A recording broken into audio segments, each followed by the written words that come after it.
Transport owners and drivers operating around the Apapa ports in Lagos have sent an SOS message to Governor Babajide Sanwo-Olu over what they call illegal extortion, stealing of export trucks, and assault of truck drivers. A few days ago, the drivers obstructed the Apapa-Oshodi Expressway at Eleganza roundabout in protest, causing disruption to vehicular traffic for more than 2 hours. Some of the drivers spoke about their grievances. Because of the extortion, the last man, tow, MPA, road safety, area boys is taking for we truckers. Government can come to our end. When you follow my 2 roads to Tinka, we spend almost 78,000 naira. It's much. Most of our members will park their truck. We want government to bring their price down. They're not supposed to take more than 1,500 naira to book a tow. Why we pay almost 40-something, 50,000 naira on a tow? What for? How much are they paying us for a job? Look at the price of diesel. Diesel is 900 naira per liter. You take a job from here, you are going to Okoko. Arabo will take more than 30,000 naira for road. Let government checkmate them. Let government come. What we need from government is that they should help us look toward our works, because we didn't have any other way. This is the only way we are taking to manage our family. Please, they should please help us. The area boys are in our gain, and while we are still struggling, I hope this view will reach them. And I'm pleading them by the name of God. At least everyone is working to earn his sweat. Please, the more we are working, is the more we are paying those area boys. At least some area boys, like I'm heard of now, each single local government, they are giving us more than 5 tickets. And single ticket of their ticket is 1,000 naira. Without paying them, they will start beating drivers. Well, joining us now to discuss this for a while is Jama Onwubuariri, who is a co-founder and managing director at Transit Parts Ltd, owners of the Eto proprietary technology. Welcome to the program. Thank you, Cynthia. Now, of course, you saw the protesters and the truck drivers. Yes. What do you make of their claims? I think they are right. I think they are right that they are still being subjected to extortion, to intimidation, to damage of their trucks, to obstruction of their movement. And all of this, I can say, very frustrating for someone who has complied with the process that's been put in place for access for trucks coming into Apapa and the environs. So to a large extent, I think that their allegations of harassment and intimidation and extortion is largely correct. All right. Maybe you ought to give us a brief genesis of the truck drivers' protest in Apapa recently and your company's involvement in it, and give us more insight on this call-up. I think some years back it was supposed to ease the gridlock, as it were, and how impactful has that been so far? Okay. While I may not be able to speak directly on the genesis of their protest, I can speak about the call-up system, its impact, and maybe what needs to be done to perfect the system. So the call-up system was designed by our company, Transit Parts Ltd, after about 6 years of research, going back to 2013. And the research was basically to understand how other countries have been able to manage their truck traffic, especially in port cities. We had to go abroad, Germany, UAE, US, and the UK, to find out how this problem doesn't affect the rest of their traffic. And we tried to curate what we have learned from this external research to our local situation. Nigeria is a very unique place. As about 2018, the Nigerian Port Authority started looking for solutions to the issue of port access, especially as it relates to the traffic congestion. And I think it was a need they had, meeting an opportunity, which we had. So that relationship also involved the Lagos State government to provide enforcement, to ensure that whatever policies the Nigerian Ports Authority make in relation to how trucks will come into the port, and then is implemented by us using technology, that the enforcement support will come from Lagos State government. So you can call it a PPP or a tripartite arrangement. And our role was to ensure that there are digital solutions to the problem, and the Nigerian Ports Authority was to make policies that will then be digitized by us and implemented by us, and where enforcement is required, Lagos State through the last mile police and other agencies were meant to come in. So that's what the setup is. Now, in terms of what impact it has had, I think it is best represented by numbers. Before March of 2021, if you were coming from Lekki or Yaba to the port as a passenger in a private vehicle, you probably have to budget about 3 hours to do that. Now it takes between 45 minutes and an hour to get into the port from any of these two locations.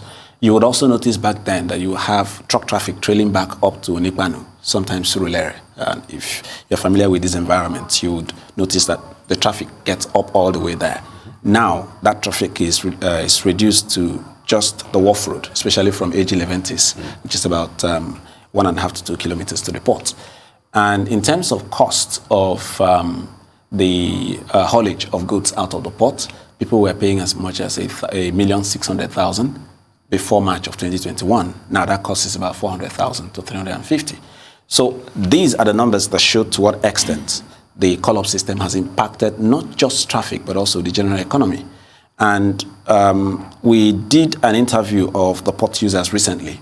And one of the terminal operators told us that before we came on board, they used to sometimes struggle to do 20 trucks a day. But now they do over 100 on the average. And what this translates to is that some of the forces and elements that were responsible for the traffic congestion and that were benefiting from it have been dislodged. But typical of all things Nigerian, when certain new innovations coming, there are those who were benefiting from the chaos before who wouldn't want to give way. So that has contributed to the continued existence of a level of extortion, intimidation, and damage to vehicles that these drivers are protesting. Excuse me. Yes, I appreciate the background that you've given us and also the agencies and stakeholders that you've mentioned. But also, is it not a bit, I'm just wondering how long implementation would take based on all these key agencies that are involved in order to see that these grievances of the truck drivers are addressed in a timely fashion? I must say that the Nigerian Port Authority have been very responsive when it comes to these concerns. They have a very open door policy where they welcome the complaints and ideas from the field as to how they can be solved. As a technology company, we believe that nothing is impossible if the will is there. We also know for sure that there are limitations to what a computer can do, right? So you may not be able to use a computer to remove an officer of the law from the road, but you can use it to capture what it is that he is doing and then escalate it to those who can take action. Then action is now required to be taken by whoever is responsible for taking that action.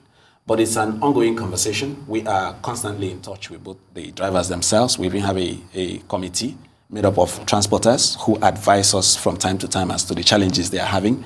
And they also contribute their own ideas as to how this can be fixed. So to the extent that it depends on us, we digitize those solutions after approval by MPA.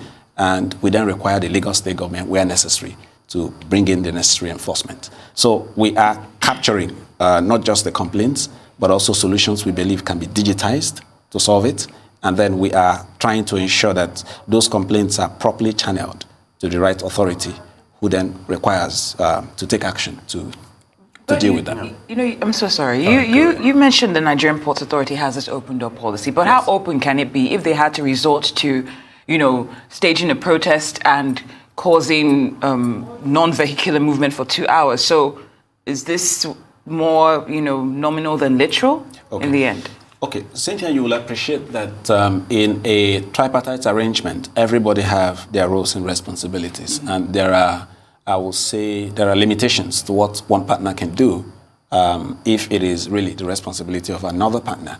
And if you listen to the truck drivers, I hear some of them say something like area boys. Now, MPA cannot do anything about area boys, right? They can't go chasing area boys. So it is something that state actors enforcement need to take care of.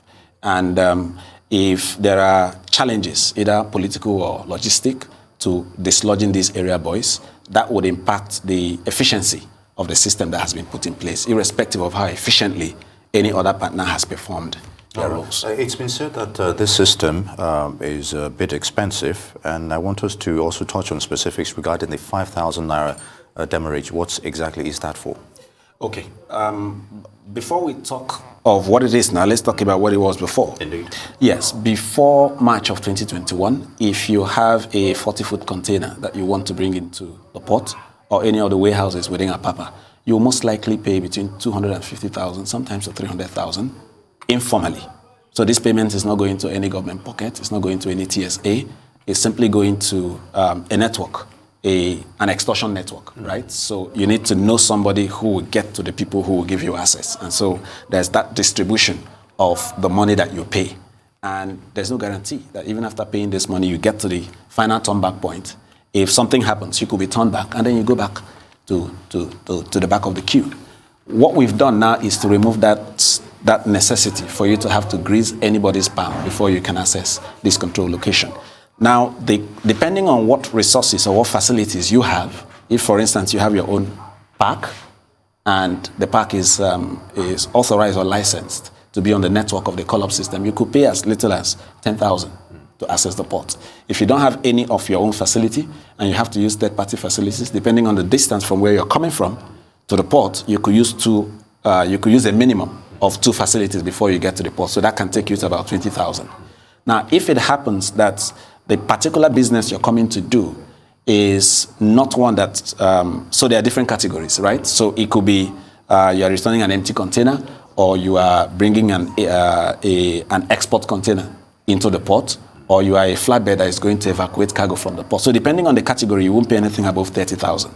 It can be as little as 5,000 for some, right? Because of the facilities they themselves already own that are part of the network. It can be up to 30,000.